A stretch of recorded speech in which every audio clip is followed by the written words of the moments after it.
আসসালামু আলাইকুম। আশা করি সবাই অনেক অনেক ভালো আছেন। অনেকদিন ধরেই আসলে আমি মন খারাপের মধ্যে ছিলাম। কারণ বইপত্র তেমনভাবে কেনা হচ্ছিল না। যার কারণে ভীষণ খারাপ লাগছিল। নতুন বইও পড়া হচ্ছিল না সেভাবে। পুরো জানুয়ারি মাসটা আমার এভাবে চলে গেল যে কোনো বই শেষ করতে পারিনি। কিন্তু বই পড়েছি। দেখা যাচ্ছে যে একটা বই লং টাইম ধরে পড়ছিলাম। তো যাই হোক, যে কারণে আর কি আজকে ভিডিওটা বানানো সেটা হচ্ছে আমি নতুন কিছু বই কিনেছি। আমি রিভিউ বা বই নিয়ে পর্যালোচনা করার আগে আপনাদেরকে যখন কোনো বই কিনি তখন আমি দেখাই যে কোন কোন বইগুলো কিনেছি। তো সেই ক্ষেত্রে আজকের ভিডিওটাও ঠিক একই কারণেই করা, যে আপনাদেরকে দেখাবো যে কোন কোন বইগুলো কিনেছি। তাহলে আজকের লিস্টে প্রথম বইটা হলো mythology timeless tales of gods and heroes, যেটা লিখেছে এডিথ হ্যামিল্টন। এই বইটা মেইনলি প্রাচীন গ্রিক ও রোমানদের পৌরাণিক কাহিনী নিয়ে লেখা, এবং তার পাশাপাশি যদি সংক্ষেপে বলি তাহলে এটা গ্রিক এবং রোমানদের দেবতা, নায়ক এবং কিংবদন্তির কাহিনীগুলো এখানে রিপিট হয়েছে, যেখানে হারকিউলাস, অ্যাপোলো, আরও গ্রিক যে কাহিনীগুলো রয়েছে, অর্থাৎ প্রাচীন গ্রিসের যে পৌরাণিক কাহিনীগুলো মুখে আমরা শুনে থাকি, সেই কথাগুলো এখানে রিপিট হয়েছে। এবং সবচেয়ে মজার বিষয় হলো এই বইটা খুবই জনপ্রিয় একটা বই। আমি যখন বইটা হাতে নিয়ে চ্যাটজিপিটিকে জিজ্ঞাসা করি যে বইটার কনটেক্সটটা কী, তখন আমি জানতে পারি যেটা অনেক জনপ্রিয় বই, যেটা সারা বিশ্বব্যাপী মিথোলজি প্রেমীদের জন্য একটা বেশ সাড়া ফেলানো বই বলা যেতে পারে। তারপরে বইটা হলো গ্যাব্রিয়েল গার্সিয়া মার্কেজের লেখা 100 Years of Solitude।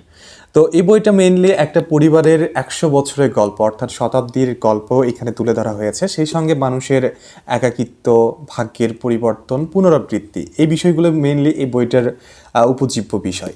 এই বইটা আসলে আমি কিনেছিলাম এর আগে যেটা কিনেছিলাম সেটা ছিল একটা বাংলা অনুবাদ, কিন্তু আনফর্চুনেটলি আমি একটা ভিডিওতে বলেওছিলাম যে বাংলা অনুবাদটা আমি পড়তে পারছি না।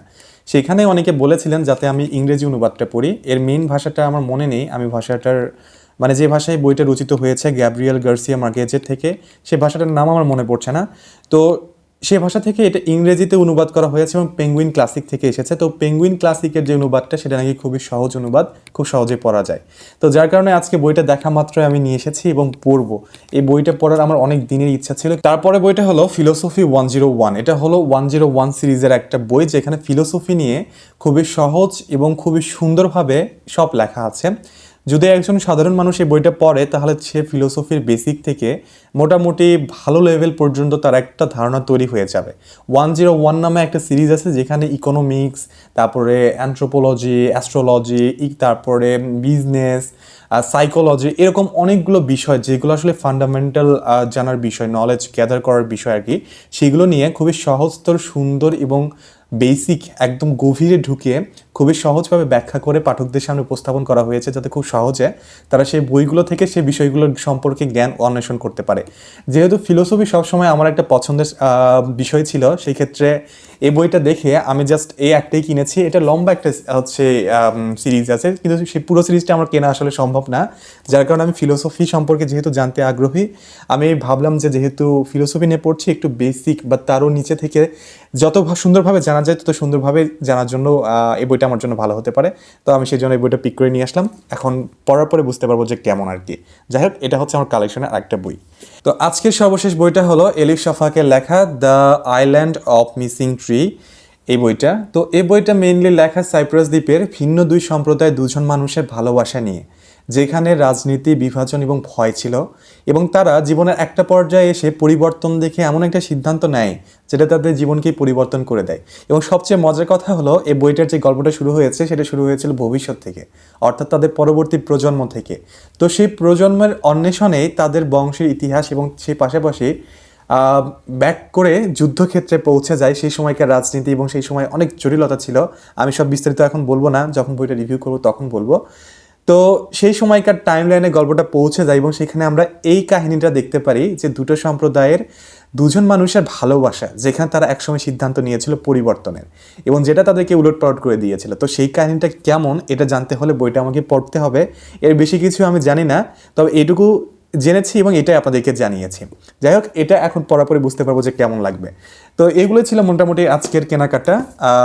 The island of missing trees, philosophy 101, তারপরে 100 Years of Solitude, এবং সর্বশেষ মিথোলজি। এই তো, যাই হোক, বইগুলো কিনে বেশ ভালো লাগছে এবং দামগুলো আমি স্ক্রিনে দিয়ে দিয়েছি, সেখান থেকে আপনারা আইডিয়া নিতে পারেন যে কত পড়েছে। এবং এগুলো সব আমার ইন টোটাল যে প্রাইসটা এসেছে সেটা হচ্ছে 1070 টাকা। তো মোটামুটি বলা চলে যে কোয়ালিটি অনুযায়ী বইগুলোর দাম ঠিকঠাকই লেগেছে আমার কাছে, তবে নীলক্ষেতের তুলনায় একটু বেশি। এবং বইগুলো আমি সংগ্রহ করেছি নর্থ সাউথ ইউনিভার্সিটির যে বুক স্টোরটা রয়েছে সেখান থেকে। এবং যদি বলি তাহলে বলবো অবশ্যই নীলক্ষেতের তুলনায় এখানকার বইগুলোর দাম একটু বেশি, তবে কোয়ালিটি নীলক্ষেতের তুলনায় ভালো। তবে সেই ক্ষেত্রে এটা আমার কাছে ঠিকঠাক মনে হয়েছে বলে আমি এতগুলো বই কিনেছি।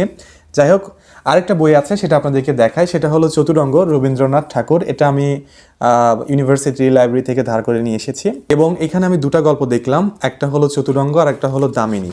তো এই দুটো গল্প পড়ার পর কেমন লাগবে সেটা আমি অবশ্যই একটা পর্যালোচনাতে আমি জানিয়ে দেব। তো এগুলো ছিল আজকের সংগ্রহ করা নতুন নতুন বই। যাই হোক, পরবর্তীতে নতুন কোনো ভিডিওতে দেখা হবে, সে পর্যন্ত অপেক্ষা করবেন। ধন্যবাদ সবাইকে। এবং অবশ্যই বুকিশ টেলস বাই পল্লবের যে ইউটিউব চ্যানেল এবং ফেসবুক পেজ রয়েছে সেটা সাবস্ক্রাইব অথবা ফলো করতে ভুলবেন না। যাই হোক, ভালো থাকবেন, সুস্থ থাকবেন। আবারও অনেক অনেক ধন্যবাদ।